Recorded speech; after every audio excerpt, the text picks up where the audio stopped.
Good morning friends, dear friends. आप सभी के कमेंट्स हैं कि दी अभी तक मैंने कुछ भी नहीं पढ़ा है। अगर हम अभी से पढ़ाई अपनी स्टार्ट कर देंगे तो क्या हमारा यूपी टेट पास हो जाएगा? तो फ्रेंड्स, आपके यूपी टेट पास हो जाएंगे, लेकिन अब आपको ज़्यादा टाइम देना है क्योंकि बहुत सारी चीज़ें आपको पढ़नी पड़ेगी। तो उसके लिए आपको ज़्यादा टाइम देना पड़ेगा। हर दिन आप 5 से 6 घंटे आप पढ़ाई करिए और एक पीआईक्यू टेस्ट करिए, अभी भी आपका यूपी टेट पास हो जाएगा। आपको बहुत परेशान होने की कोई ज़रूरत नहीं है कि अब हमारा नहीं होगा, हम नहीं पढ़ेंगे, चलो ऐसे काम चलाऊं पढ़ें। तो ऐसा मत करिए, आप पढ़ाई करिए, आपका यूपी टेट पास हो जाएगा।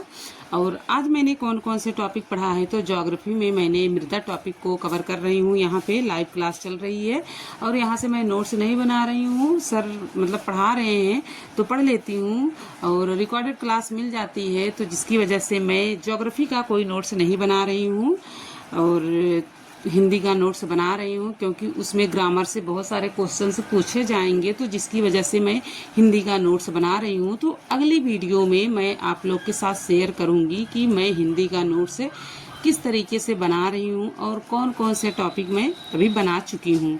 ठीक, तो आप लोग के साथ मैं शेयर ज़रूर करूँगी। ठीक है। और सीडीपी में मैंने जॉन डीवी टॉपिक को आज कवर किया है और रिकॉर्डेड वीडियो है जॉन डीवी का जो मैंने पढ़ा है यहाँ पे सीडीपी में। तो क्योंकि पिछली वीडियो मेरी बहुत सारी छूट गई थी तो मैं उसे कवर कर रही हूँ। तो रिकॉर्डेड वीडियो जो मुझे मिली है, तो मुझे जितना टाइम मिल पाता है 1 घंटे 2 घंटे मैं अपना रिकॉर्डेड वीडियो देख लेती हूँ। बाकी लाइव क्लास तो मैं अटेंड कर ही रही हूँ, तो जितनी लाइव क्लास होती है मैं सारी क्लास अटेंड करती हूँ, छोड़ती नहीं हूँ क्योंकि इतना ज़्यादा टाइम नहीं है। अगर हम छोड़ देंगे तो फिर मुझे पढ़ना ही है, तो इससे अच्छा मैं लाइव वीडियो पढ़ लेती हूँ और रिकॉर्डेड वीडियो जो मुझे मिलती है उसको भी मैं कवर करती हूँ। और काफ़ी वीडियो भी हो गई है, 40-42 वीडियो हो गई है सीडीपी में, तो उसको कवर करना है। तो अभी बहुत ज़्यादा वीडियो कवर नहीं हो पाई है। और सीडीपी का तो पोर्शन आप लोग को पता है कि अगर अच्छे से पढ़ो तो उसमें ज़्यादा नंबर भी मिल जाते हैं और चीज़ें मुझे समझ में भी आती है सीडीपी की। देखिए, हम आपको इतना टाइम नहीं मिलेगा कि हम लगातार 12-12 घंटे पढ़ाई कर लें या 10-10 घंटे पढ़ाई कर लें, क्योंकि जो हाउस वाइफ है ना, उन्हें पता है कि कितना ससुराल में रह के पढ़ाई करना कितना स्ट्रगल भरा रहता है। तो बहुत सारी समस्याएं भी होती हैं, बहुत सारे संघर्ष भी करने पड़ते हैं, लेकिन अपनी लाइफ बनाने के लिए या अपने बच्चों का भविष्य बनाने के लिए कुछ तो करना पड़ेगा ही। तो कभी कभी तो लगता है कि कुछ नहीं होगा, अब लाइफ ऐसे ही चली जाएगी, बढ़ती चली जा रही है और कुछ नहीं हो पा रहा है। लेकिन जो टाइम है उसको भी वेस्ट नहीं करना है। उसका ये होता है कि चलो सही अपना जो टाइम है उसको अपने पढ़ाई पे लगाओ, अच्छे से अपना टाइम का प्रयोग करो ताकि आपका टाइम व्यर्थ न जाए। और किसी के पास अगर जाके आप बैठोगे भी तो भी बहुत सारी बातें होती हैं, तो इससे अच्छा है कि हम पढ़ाई ही क्यों ना कर लें। अगर देखिए पढ़ाई नहीं करेंगे तो हम क्या कर सकते हैं, पढ़ाई के सिवा तो और हम कुछ भी नहीं कर सकते हैं, क्योंकि बहुत पहले ही सपने थे कि हमको पढ़ाई करना है, जॉब करना है, कुछ करना है अपने लाइफ में। लेकिन बहुत सारी सिचुएशन ऐसी भी हो जाती है कि नहीं कर पाते हैं, सोच के भी कि सोचते तो बहुत कुछ है कि हम इसको कर लेंगे उसके कर लेंगे, लेकिन नहीं हो पाता है। परिस्थितियाँ कुछ ऐसी हो जाती हैं ना कि आप बाहर भी नहीं निकल पाते हो और अपनी पढ़ाई भी नहीं कर पाते हो। फिर भी लेकिन क्या हुआ, कितनी भी बेकार परिस्थिति हो लेकिन आपको पढ़ना है। दिन में अगर नहीं टाइम मिल रहा है तो आप रात में अपनी पढ़ाई करिए, लेकिन पढ़ाई करिए। और अगर आपके घर वाले या नहीं सपोर्ट कर रहे हैं आपके पढ़ाई में तो भी कोई बात नहीं है, इग्नोर करिए, उनका जो काम है अपना कर दीजिए। उसके बाद जो टाइम आपको मिल रहा है उस पर आप अपना ध्यान दीजिए, अपनी पढ़ाई पे वही टाइम दीजिए। क्योंकि ये लोग हैं, लोग आपको कुछ भी कहेंगे, करोगे तो भी सुनोगे, नहीं करोगे तो भी सुनोगे। आपको सुनना है ही, चाहे कितना भी आप अच्छा करो लेकिन आपको सुनना पड़ेगा ही।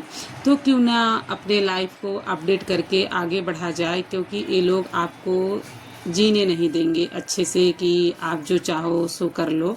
जब तक इनके अंडर में करोगे तब तक यही सब चलता रहेगा कि अपने लिए आप जी नहीं पाओगे। क्योंकि ससुराल में रह के खुल के आपको कोई जीने नहीं देगा। अपने हिसाब से करना वो लोग चाहेंगे कि आप करें, आप अपने हिसाब से कुछ भी नहीं कर सकते हो। अगर कहीं मार्केट भी जाओगे तो भी उस पर भी बहुत सारी पाबंदी लगती है कि रोज़ रोज़ कहाँ जाती हैं क्या नहीं, बहुत सारी चीज़ें होती हैं जो कि मैं यहाँ पे नहीं कहना चाहती हूँ। और बहुत सारे लोग के साथ ऐसा होता भी है कि बिना पूछे आप कहीं जा नहीं सकते हो, अगर फैमिली में हो तो। अगर आप जॉब कर रहे हो तो आप कुछ भी करो, कोई बात नहीं है, आप जो चाहा मन चाहा चीज़ें अपना ले भी सकते हो, लेकिन अगर उनके साथ रहोगे तो कुछ भी नहीं कर सकते हो। तो हम कहेंगे कि सिर्फ अपना सारा फोकस अपने पढ़ाई पे दो। बाकी आपके अंदर अगर पढ़ाई नहीं तो कोई स्किल है तो उस पर आप दो, मतलब कुछ ना कुछ आप ज़रूर करते रहो ताकि आप उसी में बिजी रहो। किसी की बातों को ना सुनो, बातों को कोई कुछ बोल रहा है तो इग्नोर करो। अगर आप पढ़ भी रहे हो तो बहुत सारी चीज़ें हो जाती हैं कि लोग कुछ न कुछ बोलते भी हैं कि कब तक पढ़ोगे, ये अब छोड़ दो, कोई मतलब नहीं है पढ़ने का। तो बहुत सारी चीज़ें होती हैं, तो जाने दीजिए, आप मत बोलिए, क्योंकि अभी आपका टाइम नहीं है कि आप किसी को कुछ बोलो। सिर्फ अपने काम पर ही आपको फोकस करना है और बोलने से कुछ नहीं होगा। सिर्फ अगर आप बोलोगे तो डिस्टर्ब हो जाओगे, और जब डिस्टर्ब हो जाओगे तो आपकी पढ़ाई बिल्कुल नहीं हो पाएगी। वही दिमाग में चलता रहता है, क्योंकि अगर छोटी भी चीज़ कोई बोल देगा, आप छोटी से छोटी चीज़ें कोई भी अगर कुछ कह भी देता है तो भी दिमाग में चलता रहता है। अगर जो काम आप कर रहे हो ना तो उससे ध्यान भटकता रहता है कि ऐसे उसने क्यों बोल दिया, मैंने तो ऐसा कुछ नहीं बोला। तो क्योंकि देखिए वो लोग इसी के लिए बने ही हैं कि आप कुछ बोलो और उनका एक तीखा सा जवाब आपको मिले, और आप जो काम कर रहे हो वो काम ना कर पाओ, आपका ध्यान भटक जाए, इधर उधर के चक्कर में आप पड़ जाओ। अगर आप पढ़ भी रहे हो या कोई स्किल भी कर रहे हो ना, तो बहुत सारे लोग डिस्टर्बिंग लोग ऐसे होते हैं कि आपको डिस्टर्ब करने के लिए वो आ ही जाते हैं, लेकिन उनसे आप 4 कदम पीछे ही रहो, उनसे बातें ही ना करो, अपने लाइफ में बिजी रहो, अपने काम पर फोकस करो, अपने काम में ही अपना पूरा टाइम दो कि उनके पास आपको जाने का मौका ही ना मिले। ठीक है फ्रेंड्स, यही सब था जो आप लोग के साथ मुझे शेयर करना था।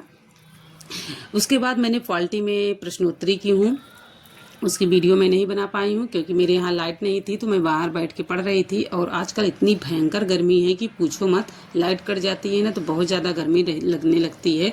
अगर कूलर चल रहा है ना तो कूलर तो अगर लाइट कट गई तो फिर बहुत ज़्यादा तेज़ से गर्मी लगने लगती है। अगर फैन में रह रहे हो फिर भी ठीक है, लेकिन आजकल फैन में रहो ना तो गरम गरम सा हवा निकलता है उसमें, और कूलर में रहोगे ना तो थोड़ी सी मतलब कि ठीक रहता है।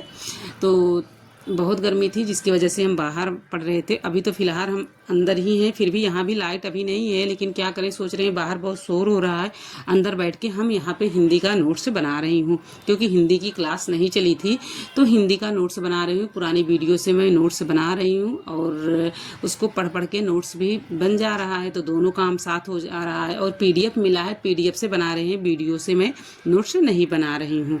तो क्योंकि पॉलिटी में प्रश्नोत्तरी कराई गई है और हिस्ट्री की भी क्लास चली थी, क्लासें तो सब चल रही हैं, ऐसा नहीं कोई क्लास नहीं चली थी। हिंदी की अभी शाम को टेस्ट सीरीज है तो दूसरी क्लास है तो उसको करना है, और जस्ट उसके पहले एक दिन CDP की चली थी, वो भी फाइनल टेस्ट सीरीज थी तो उसको मैंने कवर किया है। उसमें शायद 35 या 38 क्वेश्चंस कराए थे, सचिन सर करवाए थे, तो मेरा काफ़ी हद तक मेरा ठीक हुआ था। अभी भी यहाँ पे मैं सचिन सर की ही क्लास कर रही हूँ CDP की।